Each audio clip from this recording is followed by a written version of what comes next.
¿Qué algarabía provocó la votación? En el hemiciclo y sobre todo en los pasillos, estallaba ya sin reparos la nerviosidad más o menos contenida. Los diputados se increpaban unos a otros. A causa de esa excitación me increpaban también a mí. Quiero confiar no a mí, sino a textos periodísticos, el reflejo del momento.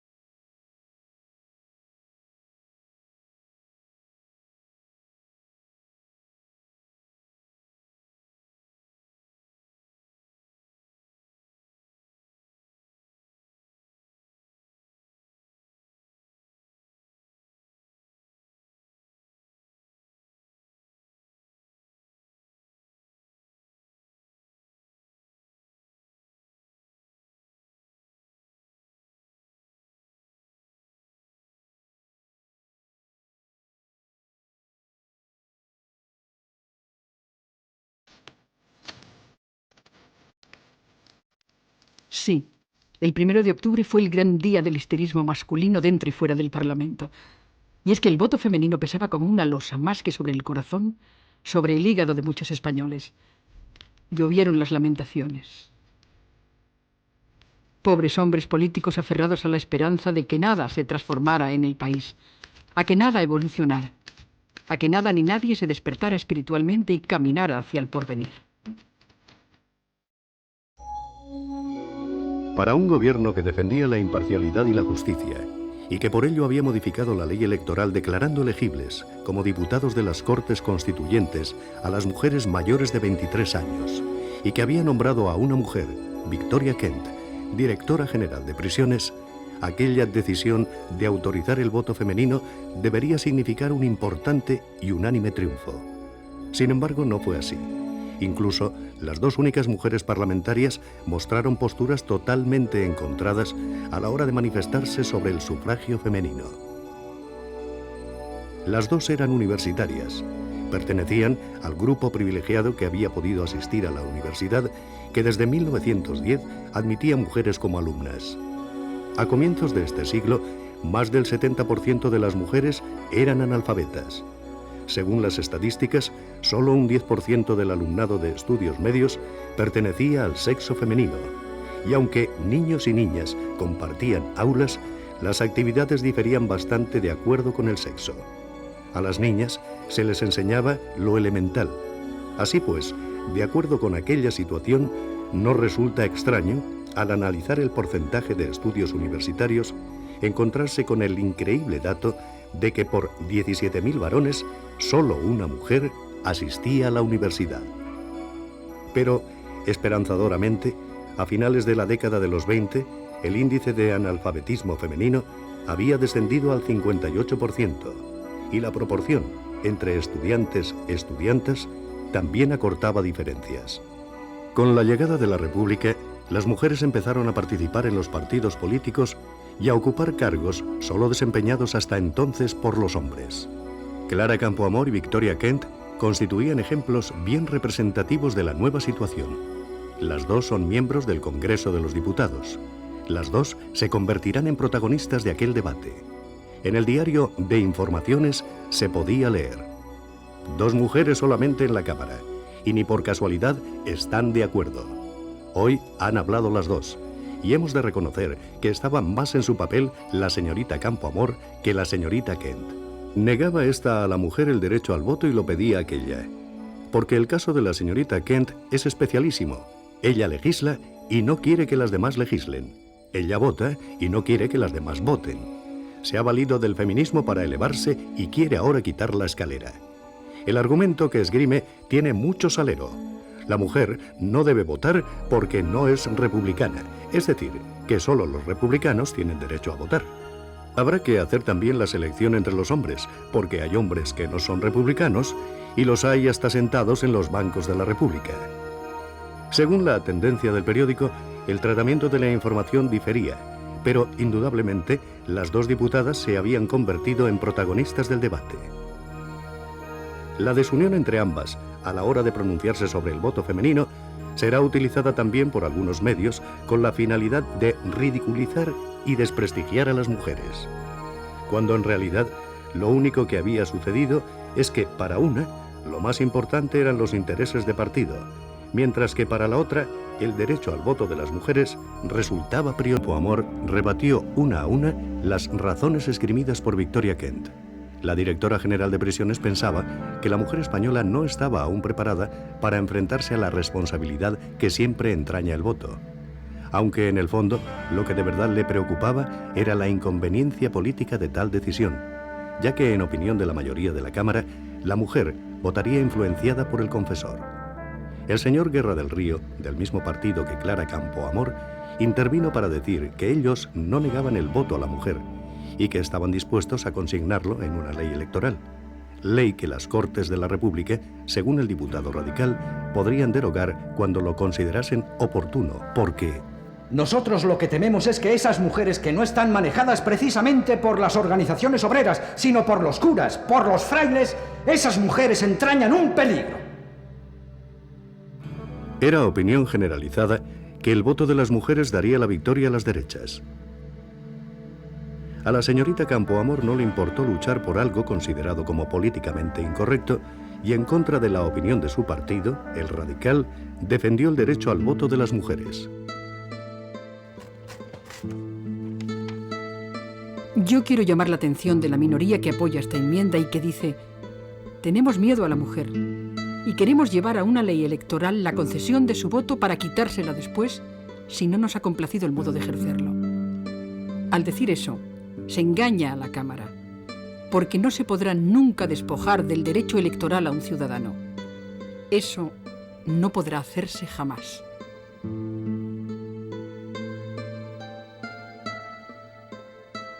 Defendí con toda mi fuerza y argumenté lo mejor que supe el derecho de las mujeres a manifestarse en las urnas, igual que lo iba a hacer la otra mitad de la humanidad. Por fin llegó la hora decisiva. Votaron a favor los socialistas con algunas notorias abstenciones, como la de don Indalecio Prieto, que abandonó el salón siendo seguido por algunos diputados afines. Con un fervor de cruzado vimos lanzarse a los pasillos al diputado socialista señor Cordero para increpar y acarrear al hemiciclo a no pocos de sus correligionarios abandonistas, a los que recordaba sus deberes y disciplina, logrando hacer votar a muchos. También votaron a favor los catalanes de todos los matices, galleguistas, progresistas y derechas. Con una ausencia de casi un 40% del total de parlamentarios, el resultado fue de 121 votos en contra del sufragio femenino y 161 a favor. Clara Campoamor hace una defensa del voto de las mujeres basada en principios y no en consecuencias. Puede ser que las mujeres voten en una primera elección de una forma que ella no lo haría, o incluso en una segunda elección. Con independencia de esto, ella cree que solo teniendo los derechos políticos se sabe usar la libertad y que por lo tanto las mujeres no pueden ser privadas de sus derechos políticos, porque además tenerlos es un derecho natural, por ser seres humanos, y consigue además para esto el apoyo suficiente en la Cámara. Convence a quienes estaban poco convencidos, pero también tiene esa fuerza de los que ya están convencidos, y ella sabe además utilizarla. Yo creo que fue una defensa muy valorada desde la perspectiva de hoy. Era una mujer de fuertes convicciones feministas, era una mujer que por encima de los intereses de los partidos de aquella época consideró que el derecho del voto a la mujer era un derecho fundamental y por tanto yo creo que fue una defensa extraordinaria, apasionada y extraordinaria. Clara fue la gran defensora de mantener el principio de igualdad en la concesión del voto en el año 31, porque lo que se plantea en las Cortes no es tanto si se da o no el voto a la mujer, sino cómo se da. Y frente a los grupos que mantienen que hay que limitar el voto a la mujer por razón de Estado, por el miedo a que vote contra la República, Clara será la única mujer de las 3 diputadas y la única de su grupo que mantiene que por encima de los intereses del Estado está el principio de igualdad. El 1 de octubre de 1931 fue un gran día para las feministas españolas que, aunque no eran muy numerosas entonces en nuestro país, sí formaban importantes grupos de trabajo y supieron apoyar a Clara Campoamor. Las mujeres, al fin, podían ejercer su derecho al voto en igualdad de condiciones que los hombres. La Asociación Nacional de Mujeres Españolas, presidida por Benita Asas Manterola, ofreció un homenaje de agradecimiento a Clara Campoamor. Le hicieron entrega de una placa en la que estaban grabadas las siguientes fechas. Día 1 de septiembre de 1931, día en el que una mujer, Clara Campoamor, habla por primera vez en las Cortes. Día 14 de septiembre, jornada en la que por primera vez una mujer española, Clara Campoamor, interviene como delegada del Gobierno en la Sociedad de Naciones en Ginebra. Día 1 de octubre, fecha en que la mujer española obtiene el derecho al voto gracias a la colaboración extraordinaria de Clara Campoamor. Tenía entonces Clara 43 años. Era una persona que se había hecho a sí misma, consiguiendo situarse entre las mujeres más destacadas de la España de aquel tiempo. Hube de combatir siempre con gran esfuerzo, y del dolor de los golpes ganados en la lucha me quedó siempre una serena recompensa, la de que mi personalidad sencilla nació, creció y logróse sin hipoteca alguna del espíritu o la materia. Es un confortador orgullo que resarce de infinitas amarguras. Nació Clara Campoamor en Madrid a finales del invierno de 1888. Huérfana de padre desde los 13 años, se ve obligada a abandonar sus estudios para colaborar en la economía familiar. Primero trabaja ayudando a su madre, que es modista, y después en un comercio como dependienta. A los 21 años consigue aprobar unas oposiciones para el Cuerpo Auxiliar de Telégrafos. La destinan a Zaragoza y a los pocos meses la trasladan a San Sebastián, ciudad que va a ocupar un lugar destacado en su vida. Clara Campoamor no se conforma con el empleo que tiene porque lo que desea es hacerse abogada y necesita más dinero para afrontar los estudios. Vuelve a presentarse a unas oposiciones y obtiene plaza de profesora especial de taquigrafía y mecanografía en las escuelas de adultas en Madrid, con un sueldo anual de 1.500 pesetas. Compatibiliza este empleo con las tareas como secretaria de varios periódicos. Por fin, a los 33 años, inicia sus estudios de bachillerato obteniendo el título, lo que le permite matricularse en Derecho en la Universidad de Oviedo, licenciándose en Madrid en 1924. Tenía 36 años. Clara Campoamor había cumplido su objetivo y, a diferencia de otras mujeres, no tan fuertes como ella para enfrentarse a las innumerables trabas que deberían afrontar, solicita su inscripción en el Colegio de Abogados, ya que quiere ejercer como abogada. Aprobada su admisión en febrero de 1925, Clara Campoamor comienza a ejercer. Clara Campoamor lo que tiene es también un mérito extraordinario por la forma en que desarrolla su profesión. Para empezar, estudia en unas circunstancias excepcionales, trabajando a la vez como mecanógrafa, y obtiene el título pues, a una edad ya de madurez, y empieza a ejercer en Madrid con un despacho en la Plaza de Santa Ana, en unos tiempos en que prácticamente no existía el ejercicio de la profesión de abogada para las mujeres, y además la primera mujer que actúa ante el Tribunal Supremo. Esto le da una relevancia en aquel tiempo impresionante y una fuerza como modelo y como pionera de tantos temas. Cuando ingresó en la Real Sociedad Matritense de Amigos del País, tuvo palabras de agradecimiento para esta entidad por ser una de las primeras sociedades que aceptaron mujeres entre sus miembros. Y en la Academia de Jurisprudencia, en este salón, testigo de muchas de sus intervenciones, pronunció Clara una interesante conferencia: La nueva mujer ante el derecho. Su actividad fue verdaderamente sorprendente y, como se puede observar, el tema de la mujer fue una de sus preocupaciones más importantes. También sus colaboraciones en prensa se inscriben dentro de una sección denominada Mujeres de Hoy. Y será una mujer, Mariana Pineda, la protagonista de uno de los primeros mítines electorales de Clara Campoamor, que participa asimismo en la preparación del Congreso de Mujeres Universitarias y colabora en la fundación de la Liga Femenina Española por la Paz. Clara Campoamor es una de las principales impulsoras del monumento a Concepción Arenal. Como buena feminista, quiere que quede constancia del paso de las mujeres por la historia. En un acto conmemorativo del 20º aniversario de la muerte de Concepción Arenal, Clara Campoamor dice en su intervención: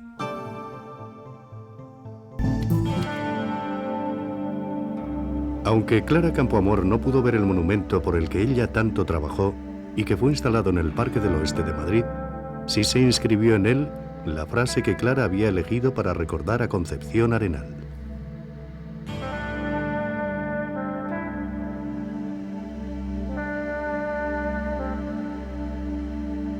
Clara Campoamor pertenecía al grupo de mujeres intelectuales, liberales y de izquierdas que se iban abriendo camino en las tradicionales entidades del mundo de la cultura.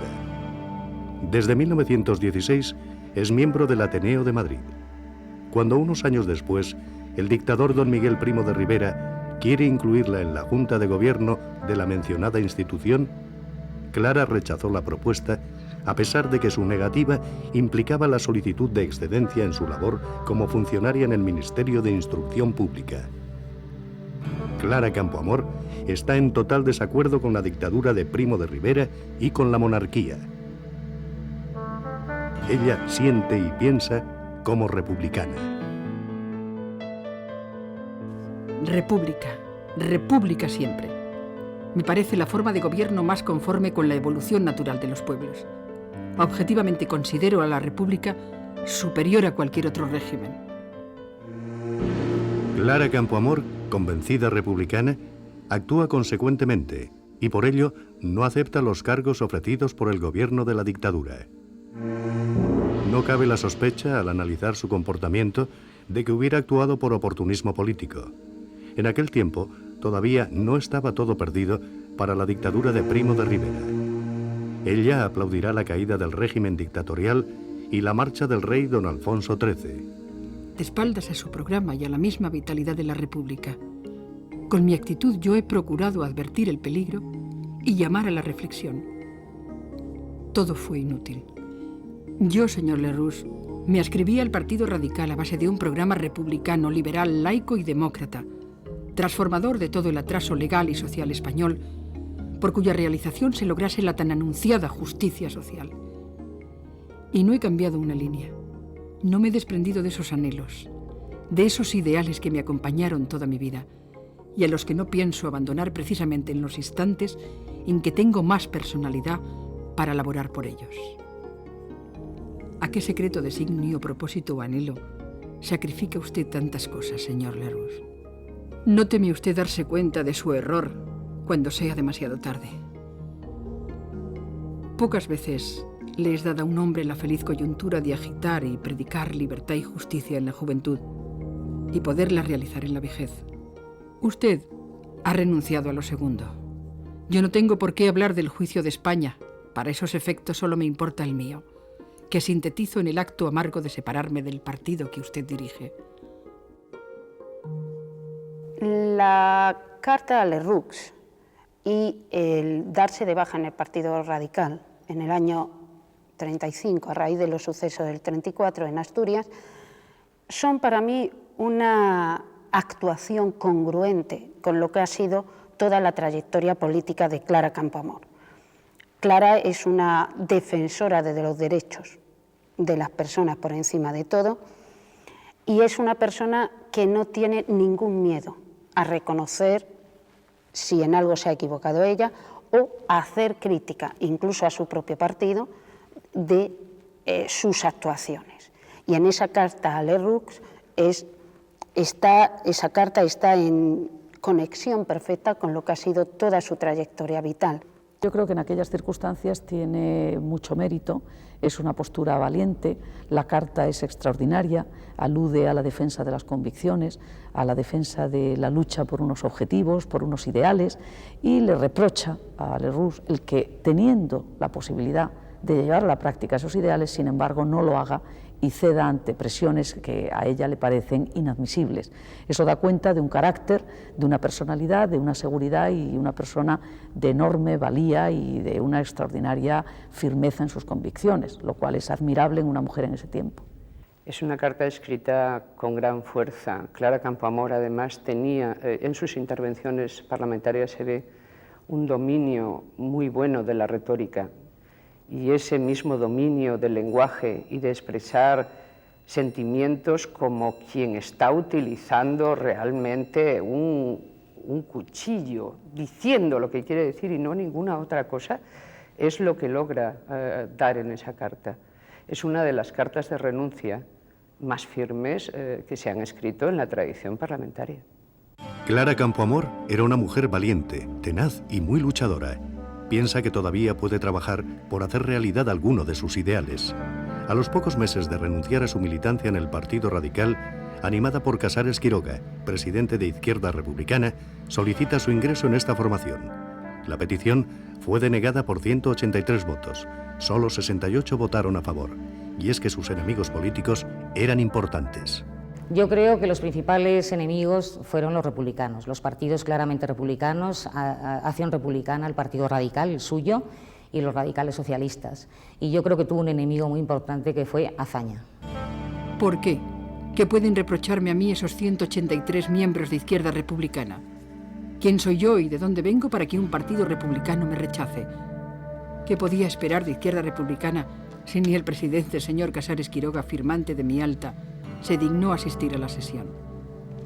Liquidé en mi fuero interno el lamentable episodio de Izquierda Republicana, apoderándome sin permiso de su autor de las palabras del señor Azaña en su libro Mi rebelión en Barcelona. La injusticia arriba a perfección, cobra hermosura siniestra y alumbra con luz fría el ánimo en que se aposenta y la padece. Clara Campoamor era una persona fundamentalmente inteligente, como inteligente crítica, y en tanto que crítica y autocrítica dentro de lo que es el partido político como estructura de poder siempre resulta incómoda, porque la persona crítica con su propio partido nunca es digamos, lo que más se busca dentro de lo que son las estructuras de poder de partido. Creo que son las personas más valiosas, las que más pueden aportar, pero a su vez también las que más miedo generan por esa capacidad de autoanálisis, ¿no? El tema del derecho al voto era un tema polémico, no era un tema pacífico ni que hubiera ninguna unanimidad, como todos conocemos, y ciertamente ese hecho de haber defendido un tema polémico ya la sitúa en una situación de incomodidad.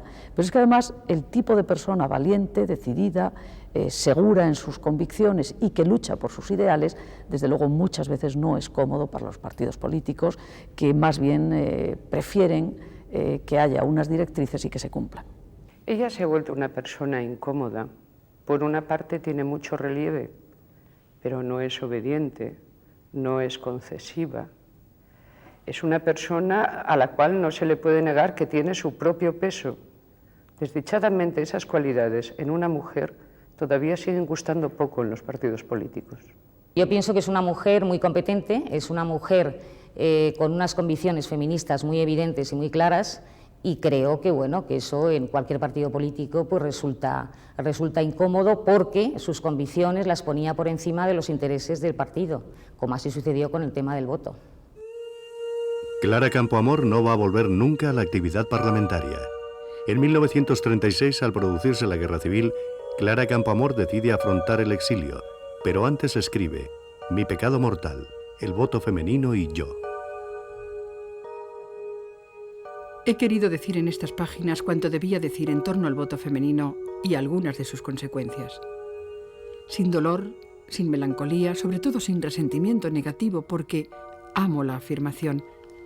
Digo adiós a estos recuerdos gratos e ingratos y siento que cumplí a satisfacción mía mis deberes. He acusado las injusticias porque no quiero que mi silencio las absuelva, y las he puntualizado para darme a mí misma los cimientos de las que hayan de ser mis futuras actuaciones políticas. Tanto como para que de ellas deduzca enseñanzas la mujer.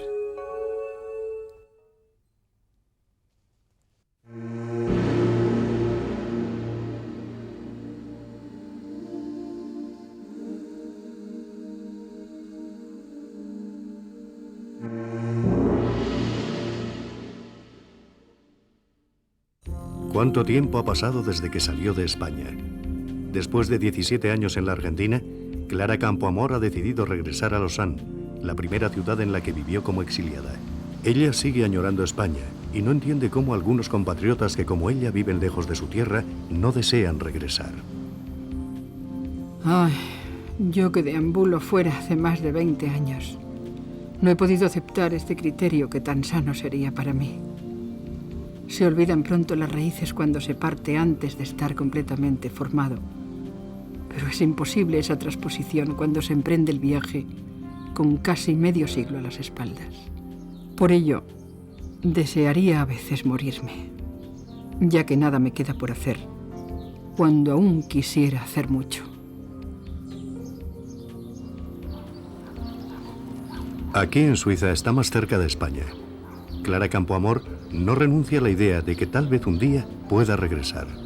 Mientras tanto, se informa por la prensa de la actualidad de su país. Lleva una vida apacible. Sigue dando conferencias y trabajando con agrupaciones de mujeres. Su fama de feminista comprometida la precede allí donde va. Clara Campoamor ha dejado constancia a lo largo de toda su vida de sus profundas convicciones. Parece ser que Clara Campoamor vino de forma clandestina 2 o 3 veces a España, siempre con la ilusión de que algo hubiese cambiado para poder así regresar a su país sin tener que pasar años en la cárcel, pues se la acusaba de haber pertenecido a la masonería. Existen indicios que apuntan a su posible militancia durante los años 31 al 34 en alguna organización de tipo masónico, aunque en aquellos tiempos no era ilegal. Y Clara no quiere aceptar una acusación injusta, pues ella no ha infringido ningún tipo de ley. Varias personas relacionadas con el gobierno español de entonces intentaron conseguir su regreso, entre ellas la escritora Concha Espina, a quien Clara le había tramitado el divorcio. Pero todo resultó inútil, y Clara Campoamor, a pesar de que nunca se consiguieron pruebas de su pertenencia a la masonería, nunca pudo retornar del exilio. Clara Campoamor tiene abierto un expediente de pertenencia a la masonería en el archivo de Salamanca. Las 4 pruebas que se aducen son por orden de antigüedad. El boletín oficial de la Liga de los Derechos del Hombre, en la que figura como subdirectora y vocal. Después hay una denuncia del gobernador de Málaga. En tercer lugar, hay otra denuncia de una señora de Madrid, que es la que dice que pertenece a la logia Reivindicación de Madrid, que dependía, era una logia femenina que dependía de la masculina Condorcet. Y en cuarto lugar, el libro de Ferrari Villoc, La masonería al desnudo, en la que se menciona a Clara Campoamor junto a Augusto Barcia, Rodolfo Llopis y Pedro Rico como 4 masones destacados. Sin embargo, en el archivo no hay ninguna prueba de que perteneciera a la masonería y consta como que no perteneció a la masonería o no se puede demostrar. De hecho, no se le hizo ningún proceso ni se la condenó de distinta manera a Martínez Barrio o a Lerroux, que sin estar en España los procesaron y los condenaron por pertenecer a la masonería. A Clara Campoamor no pudieron. De hecho, los pocos papeles que existen de la logia Reivindicación y de la logia Amor, que era también femenina, no consta, pero claro, son papeles muy fragmentarios. Clara Campoamor intenta integrarse en la vida de la ciudad suiza, aunque sus ritmos no coincidan. El temperamento de esta gente es otro. La mujer aquí, pese a su admisión en muchas profesiones, solo tiene por ideal la casa y la cocina. Aunque con una mayor cultura que la de nuestras mujeres, cosa indiscutible, tiene el pensamiento al ralentí. Y yo me estrello contra esta falta de viveza, de vida, que se acusa en todo. El lago Lehmann, las montañas y selvas las cambiaría yo por la cacharrería del Ateneo o por una buena discusión entre nosotras en torno a la mesa de un café. Asiste a las reuniones de las asociaciones femeninas y también acude a Bruselas para asistir al Congreso de la Federación Internacional de Mujeres de Carreras Jurídicas. Clara Campoamor conocerá allí a María Telo, joven abogada española. Cuando yo llegué a Bruselas en el año 1958 para asistir al Congreso de la Federación Internacional de Mujeres de Carreras Jurídicas, de la cual ella fue fundadora, que yo no lo sabía hasta entonces, fue fundadora, pues para mí fue una gran impresión, fue como un shock que sufrí al verla. Ella era una mujer muy comunicativa y en cuanto nos vimos, pues empezamos a hablar, porque de España quería saberlo todo, porque ella tenía un gran sufrimiento de no poder estar en España. Ella quería muchísimo España y añoraba mucho el no poder estar aquí por nuestra manera también de ser, porque en ese momento ella vivía en Suiza, y en Suiza, pues aquel temperamento a ella no le iba. María Telo Núñez recuerda emocionada su encuentro con Clara, la mujer luchadora a la que ella admiraba desde sus años universitarios en Salamanca. De ahí su impresión al encontrarse con la que para ella significaba un ejemplo de valentía. Se escribieron durante 2 años. María nos muestra las cartas en las que Clara, además de interesarse por la situación de las mujeres españolas, se desahoga con la amiga, haciéndole partícipe de las desilusiones sufridas. Pero luego decía, lo importante es que entre ustedes conserven el clima, porque han de llegar tiempos que indefectiblemente tienen que llegar, y entonces se podrá hacer. Y se ve ahí el temperamento de la luchadora. Primero, el desconsuelo por no haber conseguido todo lo que ella quería, no haber podido desarrollar la vida política en un ambiente normal. Y después, el entusiasmo de la luchadora de decir, hay que seguir adelante y vale. Hay que conservar el clima y seguir, sí. Clara Campoamor consume su tiempo viajando por Europa y colaborando en el despacho de abogados de su amiga Antoinette Kinch, la amiga que le hace más llevadera su vida en la ciudad suiza. Nunca Clara dejará de añorar a su tierra. En una de las cartas escritas a su amiga madrileña Consuelo Verges, Clara le dice: anhelo tanto poder al menos asomarme a mi pasado, a lo que constituye la entraña de mi antiguo ser. Creo que aún aceptando este género de vida, sería menos desdichada si pudiera de vez en cuando darme una vuelta por ahí. Resulta curioso observar las pequeñas coincidencias de la vida. En esta hermosa y plácida ciudad suiza iban a encontrar refugio 2 mujeres totalmente distintas: la reina de España en el exilio, doña Victoria Eugenia, y doña Clara Campoamor, la más auténtica de las republicanas. La España de los años 60 no las quería, ni a una ni a otra. Es poco probable que la reina supiera de la presencia de la republicana que había luchado por conseguir el derecho al voto de las mujeres, pero seguro que Clara sí sabía que Victoria Eugenia vivía en Lausanne y se enteró de su muerte en 1969. Solo 3 años la sobrevivió Clara Campoamor. Clara, que llegó al mundo al final del invierno, se fue de él en plena primavera, el 30 de abril de 1972.